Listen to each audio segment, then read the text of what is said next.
everyone, it's Michelle Caruana, owner of Climbing Vines Cafe and Play and creator of Play Cafe Academy. And in today's video, it's my first video of 2020. It's a brand new year, so I really wanted to kick off this year by talking about 4 really important business model trends that I've noticed in the indoor play space. So this is going to be relevant to both play cafes and indoor playgrounds. So whether or not you plan on opening a facility or you own a facility with a cafe or not, I'm going to be talking about specifically the indoor play space, the industry in general. So I just got this new water thing. My resolution is to drink more water. So if you happen to see me drinking it, sorry, my apologies. I'm just kind of obsessed with it. It's new and I love it. All right, so before we get started with the 4 important trends that I noticed, I want to first remind you to please subscribe to my channel, and if you have a question about this video or if there's a topic you'd like me to cover, please feel free to comment. I read all of my comments and try to respond to them all, and I am constantly taking suggestions. So most of the videos that I put out were actually suggested by other people. So if there's something that you want me to cover, please feel free to leave me a comment. And again, don't forget to subscribe because I put out a new video every single week. All right, so getting into it. The first important trend that I'm noticing in the indoor playground space, and sorry, I have my notes here, is memberships. So this started out in the urban areas. So when I was researching this business model in 2015, I went to New York City, I went to Chicago, and then I also went to some, more rural, more suburban areas. And I noticed the big difference between the urban play areas and the suburban, more rural play areas was that the urban areas a lot of times leaned on a membership model. So what that means is that instead of open play, they're open exclusively to members. So there are some really good examples of this, and I love their business models that I'll link to in the description of the video that you can check out. But it's great because it takes away a lot of the seasonality of the business because that business can rely on recurring revenue every single month. So I see a lot of people moving towards this business model in 2020 because, again, this is a very cyclical business, it's a seasonal business, and it's not easy to try to get people in the door every single day. And I've talked about this in previous videos, but you know that my focus for my business, Climbing Vines Cafe and Play, is on birthday parties. However, not every indoor playground focuses on birthday parties. Either they don't have the space, or there's not a demand in their area, or the business owner just made a decision to focus on open play instead of birthday parties. Whatever the case may be, a lot of indoor playgrounds and play cafes do rely on getting traffic every single day, and that's very, very stressful as a business owner. I can't reiterate that enough. So pushing memberships or even being exclusively only open to members is very, very attractive, again, from the standpoint of monthly recurring revenue. Now, one of the most popular business models of an indoor playground, and we are employing this model more and more at Climbing Vines just to have that, again, recurring source of revenue, is a hybrid model. So they're not exclusively open to members, but they really, really emphasize memberships. So one of our biggest priorities for this year is to make sure that we are hitting our membership numbers. So as you guys know, our play area capacity is around 25, and we've ran the numbers for the past 5 years, and we have a goal of how many monthly memberships we want to have active at any given time. And if you're in Play Cafe Academy, you guys already know what exactly how many members we have, exactly what my goals are, etc., etc. If you want to join us in Play Cafe Academy and Playmaker Society, feel free to go to playcafeacademy.com and check that out. But we are really employing this hybrid model, and we've offered memberships since the very beginning, but we haven't really emphasized them, and we haven't taken the time to really go through the consumer education aspect and really let people know why a membership is beneficial, what benefits they get in addition to open play, how much they're saving. We're really working on that consumer education aspect, and I think that if we lay out the groundwork and we break down the numbers for people and we train our staff at the front desk to really talk up memberships and let people know exactly how much they could save, then we are going to hit our membership numbers. And again, the main driver for me moving towards this hybrid membership model is to take out the seasonality of the business, because summer is very stressful. We're in Western New York. It's very, very cold in the winter, so it's January right now. We are in the heart of our indoor play season. We just had our busiest week ever. But in the summer, it's a little bit different. And while I love doing camps, I don't want to have to rely on them. I want to make sure that I am having enough monthly members to hit that recurring revenue to pay our rent, to pay our bills, to pay our employees. And it just helps me sleep better at night. So again, there's 2 different options to do memberships. You can be open exclusively to members. So no outside people can come in. You have to be a member. And then there's the hybrid, which we are employing, where we are open to the public. However, we also offer memberships, and that is a big priority for our business in this coming year. And again, a lot of times I see these types of indoor playgrounds open and close, and a lot of them point to traffic or seasonality or things like that. So this membership model is definitely going to help ease some of that pain. And one thing I want to point out is that when I was researching this business model, I found that the people that were most successful in employing a membership model, whether it be a hybrid model or whether the indoor playground was open exclusively to members, is that often they're what I like to call value stacking. So it's not just open play, they're also offering members discounts at the cafe. They're offering classes and story times and things like that during open play for members. They're offering member exclusive events and things like that. Maybe they're giving them a mug or a t-shirt or something like that. And I love that, and I love that they're not necessarily reducing the price of the memberships, but they're giving things that aren't very expensive to the business owner, but are very valuable to a customer, like free coffee, discounts on snacks, things like that. The business owner is still going to make money on those items that they purchase, but the members are able to enjoy them at a bit of a discount. So it is eating up a little bit of the profit margin, but I have definitely seen in my own experience that the profit that we're making from the memberships and open play definitely overrides anything that we're losing by offering a small discount at the cafe. So that is the first important indoor playground trend that I'm noticing in 2020. The second one is co-working with childcare. So again, this is sort of the situation where you can choose to be exclusively a co-working facility, or you can offer both co-working and open play. So there's a couple facilities that I can link to in the description that are exclusively open to co-working. So they have a supervised play area and parents can kind of bring their computer.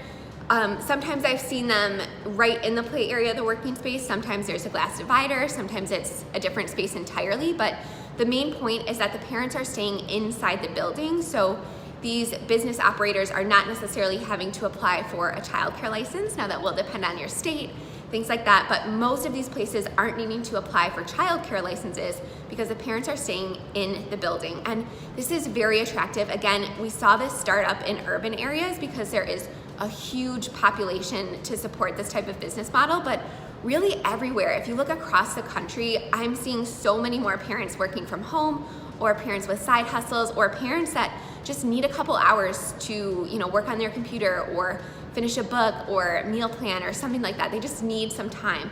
And that's why I'm seeing this co-working model really take off. And if you are considering opening an indoor playground, or if you are an indoor playground owner currently, again, you can start with just kind of dabbling in this space, because the good part about owning your own business is you can always change. So what we're starting to do at Climbing Vines, we're not adopting this entirely yet, but we are starting to do co-working hours. So we're setting aside some time on Monday and Wednesday afternoons where we're going to have the play area be supervised and parents are going to be able to work on their laptops. Now, I am already sensing problems with this because we don't have any sort of divider between the play area and the cafe. I mean, we have a 3-foot wall, but parents are still in complete visibility of the play area. But again, if you guys are in Play Cafe Academy, you know how I'm gonna work around this, and I just wanna let you guys know that there are options. So there is an option to kind of tap into that need for working parents to have some work time without having to build a new wall, or without having to go exclusively in that co-working route. But that is, I am sensing, going to be a huge trend throughout the entire next decade, not just in 2020. All right, now the third indoor playground trend that I have noticed, and this really started creeping up a couple years ago in maybe 2018, but it's really elaborate birthday parties with very embellished setups. So I'm talking balloon arches, I'm talking handmade details. I've seen parents a lot of times, not all the time, this is not meant to be a one-all be-all, but I've seen a lot of parents lately move away from the character parties and go more towards one-of-a-kind, I guess, parties, one of a kind to them. So more unique, not so much been there, done that. So they're doing Winter Wonderland, they're doing donut parties, they're doing tea parties, things like that. We're kind of getting away, I guess, in our facility at least. We offer really premium parties, so maybe our clientele is a little bit different, but I've seen this happen around the country, and I've certainly seen it happen with the 100 plus members in my group coaching program. So again, as an indoor playground owner, what does this mean for you? It means that you need to make sure that your facility can accommodate these types of setups. So if you are a very budget facility that is, just looking to provide the most basic birthday party offering for your customers at a low price, that is absolutely fine. This might not apply to you. This might not apply to your clientele. However, especially for first, second, third birthday parties, parents get really excited, and I've seen them, they're willing to pay a lot more for these elaborate balloon arches and photo backdrops and things like that. So as an indoor playground owner, you need to make sure that you have places to take pictures. You have to make sure that maybe you have an Instagram friendly mural or something like that. So that's something that I teach inside Play Cafe Academy. But something that we did is we actually adapted our dessert backdrop. We added a big cork board and we put a lot of decorations on there. We didn't have that before. And now we're starting to offer more balloon arches. We're starting to see parents requesting these. So it's our job to be proactive. So I have been stalking Instagram and Pinterest lately, looking at all of these types of birthday party setups. But again, just make sure that your facility can not only accommodate that, but that you're being proactive, and that instead of waiting for people to ask about these types of elaborate setups, that you are educating yourself in advance. You're learning how to do these balloon arches. You're learning how to do all of these things, and you're putting the pricing on the website, on your website, so that when somebody arrives at your website and they're trying to decide whether or not they should book, they see that and they say, okay, this facility is for me, and they're able to make their decision a lot more quickly. So we're adding this coming week a lot more of those elaborate designs, elaborate setups to our birthday party menu, because people have been asking so much about them. I wish I would have done it quite a while ago, but these last couple of weeks were so busy. So if you guys go to climbingvinescafe.com/parties, you'll probably see a lot of our updated offerings. All right, so now we're going to talk about the fourth and last trend that I'm seeing in the indoor playground business in 2019 and also moving into 2020. And it kind of ties into the last trend, but about birthday parties and events and things like that being a little bit more elaborate. But the trend that I want to talk about is mobile businesses. So we started doing mobile events in 2016, and we started with food serving and decoration. So we would arrive at the party, we would set up, we would help clear plates, and we would serve food, and we would bring the catering, and we would really just let the parents kind of relax while their guests enjoyed the party. And it took a lot of the pressure off the hosts. Now, for whatever reason, these people weren't wanting to have the party at our facility. A lot of times we were booked and we weren't able to host their party at our facility, but a lot of times it was due to allergies, or in suburban areas, a lot of times people have bigger homes that accommodate more guests and they want to have people at their home, or maybe it's a pool party or something like that. There's a whole list of reasons why an individual might want to host their child's birthday party at their home. But we noticed that we were getting so many requests over the last couple years to actually bring a mobile play area to these events. So if you are in Play Cafe Academy, this is one of the biggest strategies that I stress. And so many people inside of that group are already employing this, and they're already setting up at businesses, and they're setting up at festivals, and they're setting up at birthday parties. It's not just about birthday parties. There is a huge market for businesses at company parties, again, at festivals or community events or anything like that. There is a huge market for businesses to have an indoor play area and have it be so that somebody comes, brings the equipment, they have people sign waivers, takes the liability off them, things like that, and then take everything away so they don't have to worry about it at the end of the day. And same for a birthday party. That's exactly the same idea behind bringing the equipment in. They don't have to worry about cleaning up the toys after, or having age-appropriate toys for everybody at the party, things like that. So I think this is such a great idea for both current indoor playground owners to add another stream of revenue into the business, and for facilities like us that only host private birthday parties, it finally allows us to host more than one birthday party at a time. So that was a huge breakthrough moment for us. And once we started hosting all of these different parties, we went from being able to host 5 to 6, 7 parties in a weekend to being able to host 14, 15 if we had enough support staff. So that was a huge breakthrough moment for us. But what I really want to emphasize here is that if you're just getting started, this is a great way to kind of test the market for indoor play in your area, meet some people, and really just save the money that you need to open a brick and mortar facility if that's how you choose to go. And it's so funny because some people inside Play Cafe Academy, they came in with the dream of owning a brick and mortar business, and then once they went through all 10 modules and they realized just how intricate it is and just how many things can go wrong and just how many mistakes that can be made, they started off doing the mobile business just to make sure they had enough startup cash, because I have very specific funding recommendations, to not borrow too much, things like that. But they took my recommendation to start doing mobile equipment rentals and mobile decoration, and they just loved it. They loved not having to pay rent. They loved having low overhead. Yes, you're probably gonna have to rent a van or something like that in order to transport all the equipment. There's still gonna be a lot of costs associated, but it is nothing compared to having a brick and mortar facility, and the insurance is nowhere near as high, all sorts of things like that. So a lot of people have been doing this mobile play concept for over a year, and they're making a ton of money, and they are just kind of moving away from that brick and mortar business idea. And that's not to say that I don't recommend having a brick and mortar indoor play business, but I do recommend people start with this type of model, because again, not only does it save money, but it also gives you an opportunity to dip your toes into working with parents, working with the community, having a business, having to market it, really all of that stuff. So what I love about this business is about having a mobile business. And again, it can be equipment, it can be decoration, it could be characters. So you could have princess visits, you could do, there's all sorts of licensing rules and things like that, so you have to make sure you're being compliant. But you could do all sorts of mobile event businesses, and you don't have to have a brick and mortar space. So what I love about that is, again, it lets you dip your toe in the water. As a business owner, it is much less overhead. And also, the most important thing is, if you do plan on opening a brick and mortar space, it really gets your name and face out there, and it puts your feet on the street, and it lets you really start to establish a customer base before you even open. So something that I really, really emphasize to my Play Cafe Academy members is you really want to start marketing your business, marketing yourself, telling your story as soon as possible, because a lot of businesses don't announce until a couple months before opening, and a lot of owners don't join Play Cafe Academy until they're about to sign their lease. And I'm like, whoa, you have a lot of legwork to do before you ever decide what type of lease you want to go into. You don't want to sign the wrong one.